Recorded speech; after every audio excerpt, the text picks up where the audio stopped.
Olá, senhores, bom dia, boa tarde, boa noite a todos vocês que são inscritos no nosso canal Anotações de Processo Civil.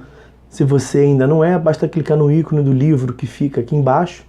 Depois você ativa o sininho para que você se inscreva no nosso canal e também receba as notificações dos vídeos que constantemente nós disponibilizamos para aqui, para tratar do direito como um todo e, mais especificamente, do processo civil detidamente. Tá certo? Os senhores também podem ter acesso aos vídeos através da nossa plataforma acadêmica arturvieiracursos.com.br.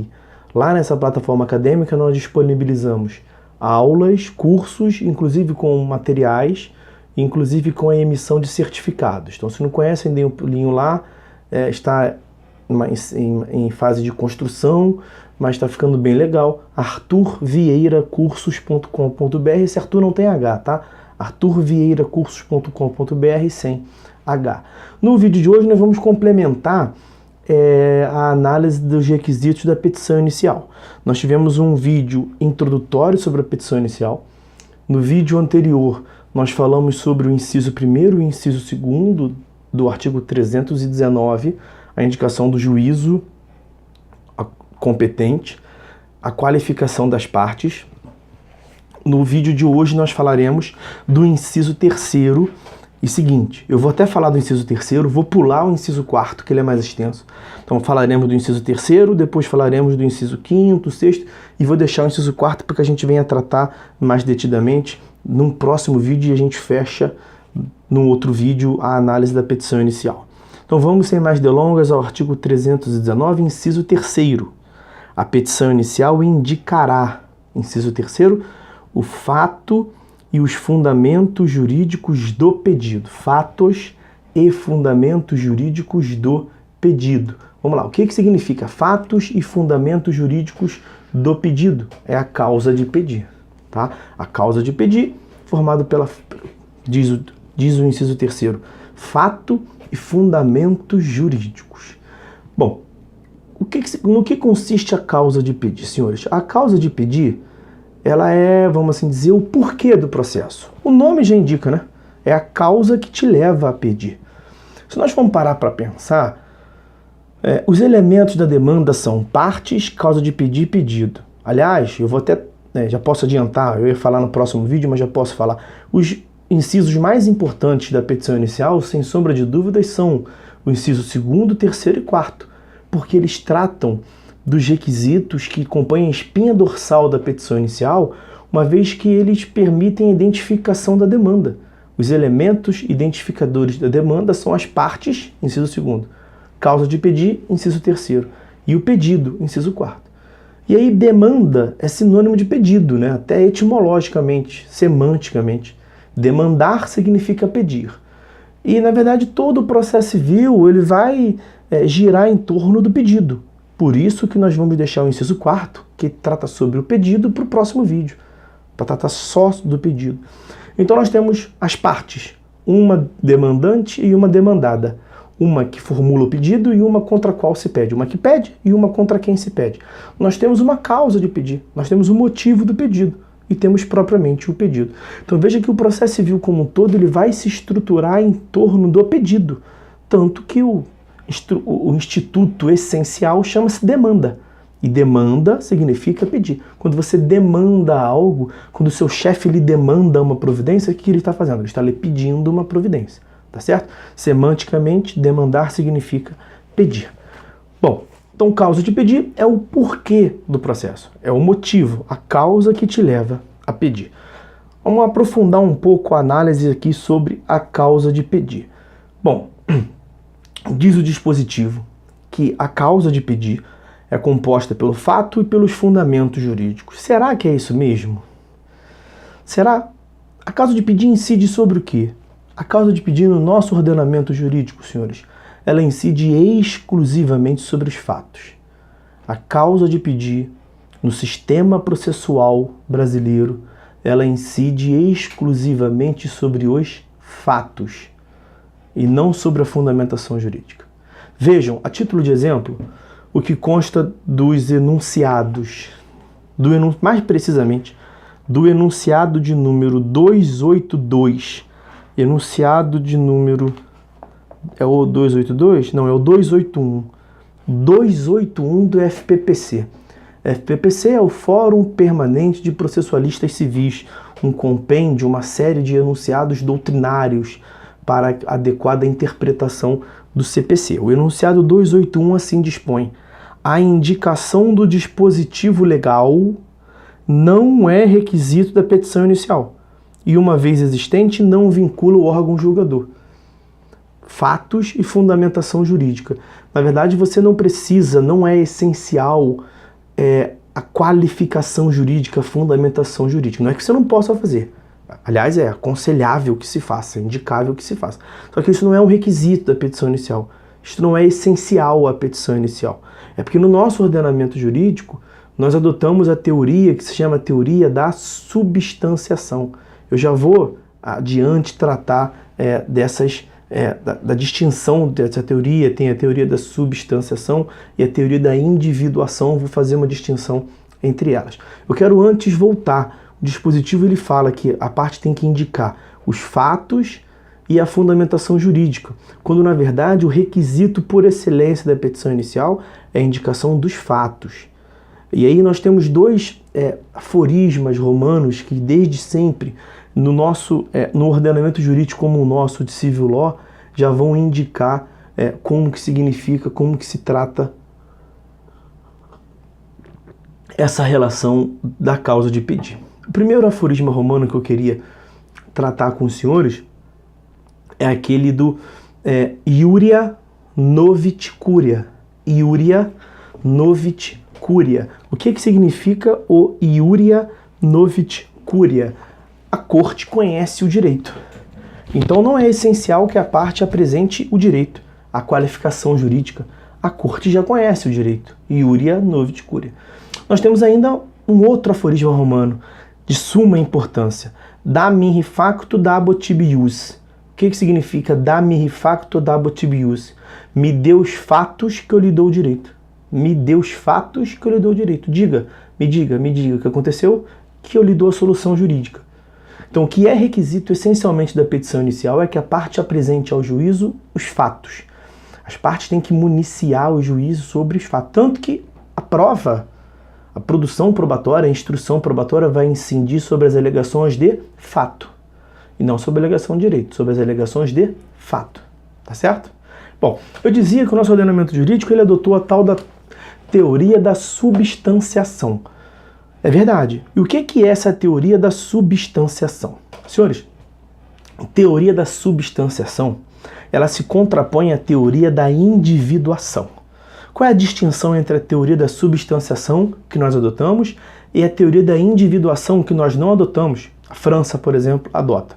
A teoria da substanciação, o julgador vai levar em conta, quando do julgamento, a substância, a essência do que foi apresentado, do que foi dito.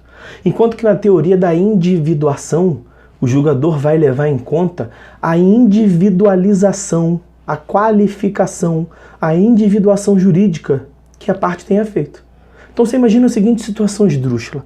O autor vai a juízo em face do réu e fala assim: excelência, eu cedi uma certa quantia em dinheiro para o réu.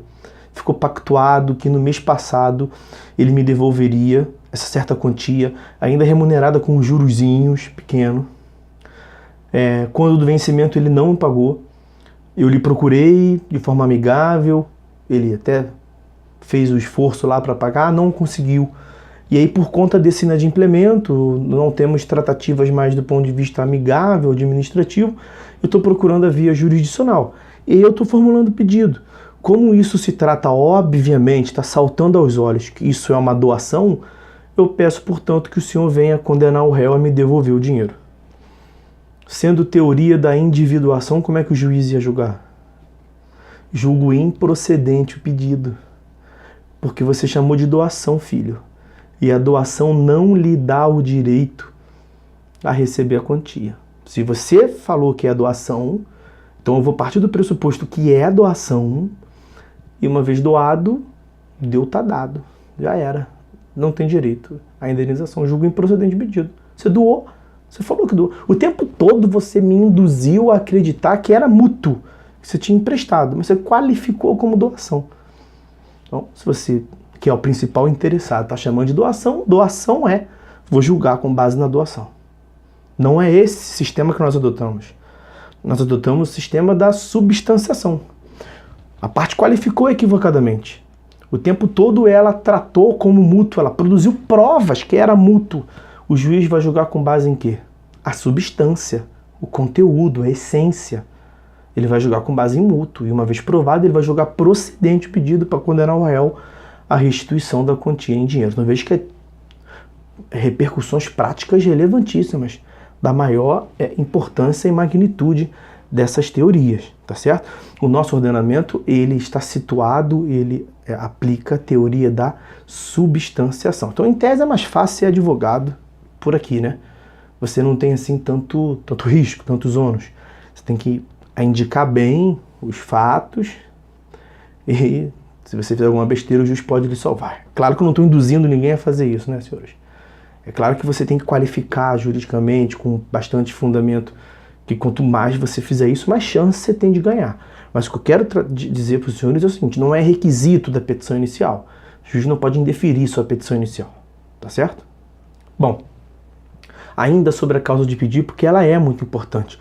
Nós vimos que a causa de pedir é um dos 3 elementos que identificam a demanda. Então, sobre a causa de pedir, um último ponto sobre a causa de pedir. A causa de pedir se subdivide em causa de pedir próxima e causa de pedir remota.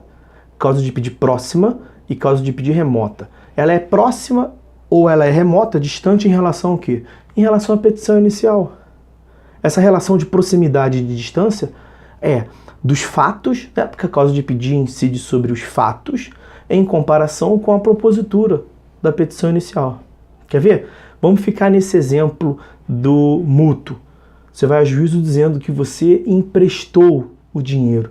Então você imagina que no mês de janeiro você emprestou o dinheiro. Esse é o fato constitutivo, direito de crédito. Você alega a existência de uma relação de mútuo.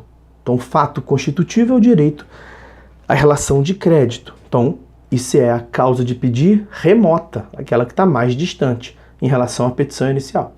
E aí você combinou que em agosto a parte iria lhe retribuir, lhe devolver aquela quantia que você lhe entregou para ela em janeiro e eventualmente com uma certa previsão lá de uns jurozinhos para remunerar o seu capital.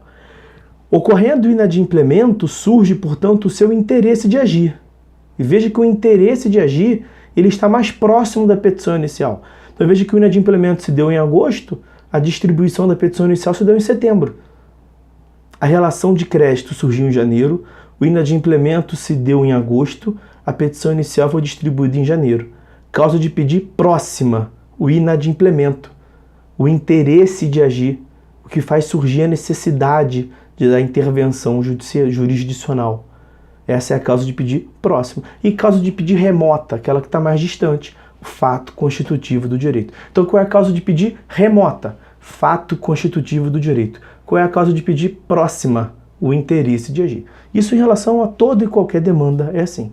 Causa de pedir próxima, está mais perto, o interesse de agir. Causa de pedir remota, que está distante, fato constitutivo do direito. Tá certo?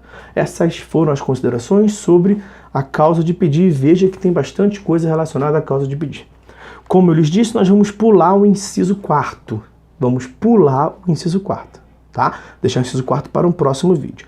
E aí diz o inciso 5º. A petição inicial indicará o valor da causa. O valor da causa. E os senhores terão que ver os artigos 291, 292 e 293 do CPC.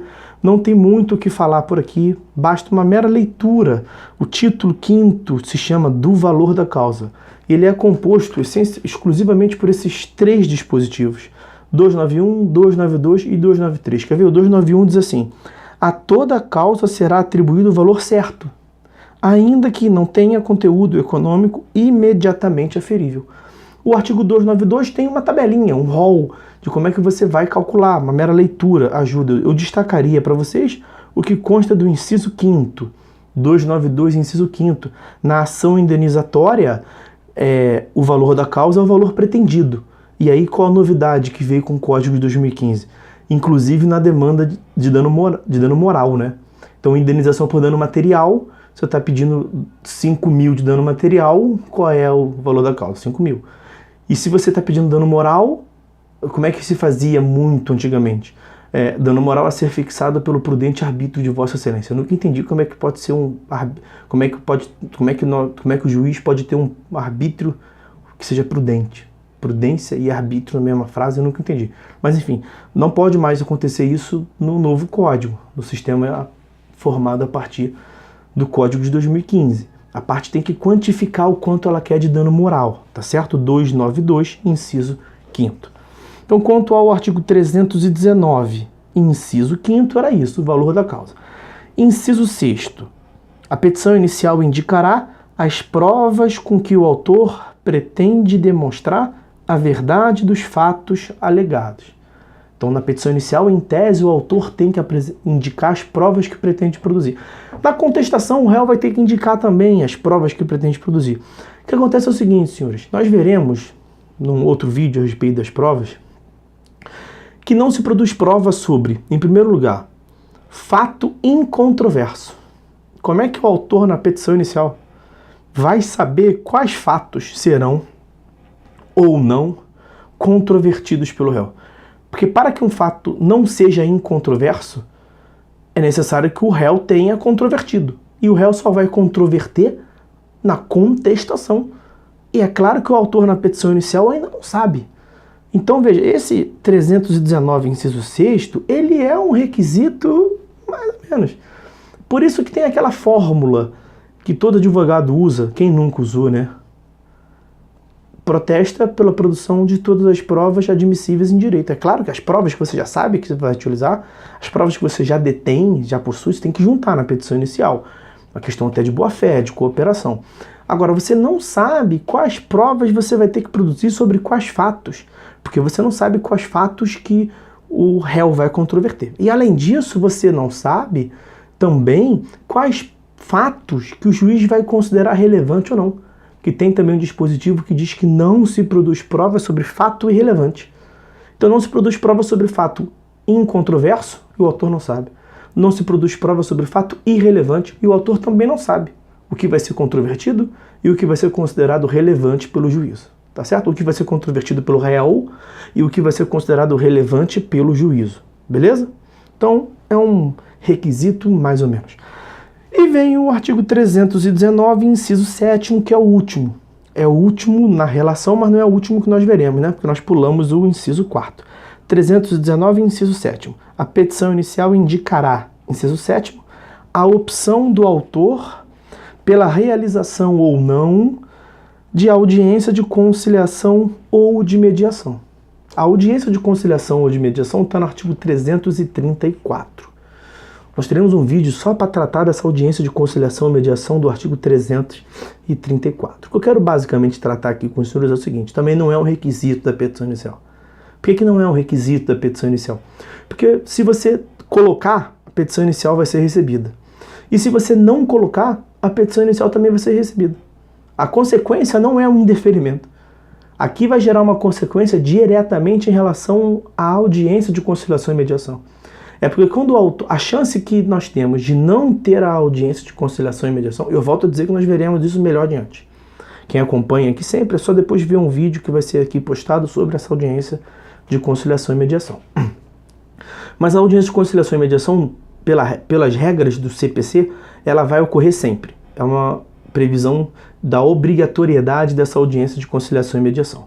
Mas o artigo 334, no parágrafo 4º, tem duas hipóteses em que nós não vamos designar essa audiência. Primeira hipótese, quando a causa não admite autocomposição. Ora, é uma audiência que tem como finalidade a obtenção de autocomposição.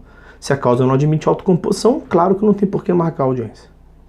Segunda hipótese, quando ambas as partes manifestam expressamente o desinteresse pela audiência. E quando que o autor pode manifestar expressamente o desinteresse? Na petição inicial. Então a chance que ele tem de não participar da audiência de conciliação e mediação é quando ele afirma expressamente na petição inicial que ele não quer. Mas mesmo quando ele afirma que ele não quer, o que o juiz vai fazer? Vai designar a audiência de conciliação e mediação. Por quê? Porque para que não tenha, ambas as partes têm que manifestar expressamente. E na petição inicial, só quem manifestou foi o autor. Aí o réu vai ser citado e o réu pode peticionar dizendo, eu também não quero não. O juiz tira de pauta. Então, se o autor, na petição inicial, botar lá um parágrafo, não tem interesse na audiência de conciliação e mediação, o juiz designa a audiência de conciliação e mediação. E se o autor fala que quer a audiência de conciliação e mediação? Nós teremos a audiência de conciliação e mediação, mesmo que o réu venha falar que não quer. Porque para que não tenha, os dois têm que falar que não quer, e o autor falou que quer. Terceira e última hipótese, o autor nada fala. O autor nem fala que não quer, nem fala que quer. O autor é omisso quanto ao ponto. A petição inicial vai deixar de ser recebida? Não. A petição inicial será recebida e a audiência será designada. Porque para que não seja designada, tem que ter manifestação de ambas as partes expressamente. E o autor não terá, por óbvio, manifestado expressamente esse desinteresse. Tá certo? Então essas foram as considerações sobre os incisos do artigo 319 do CPC. Não acabou, faltou o inciso 4º, que trata sobre o pedido, e ele tem considerações bastante para a gente fazer, e por isso que eu destaquei ele para um próximo vídeo, tá certo? Fiquem todos com Deus e até uma próxima.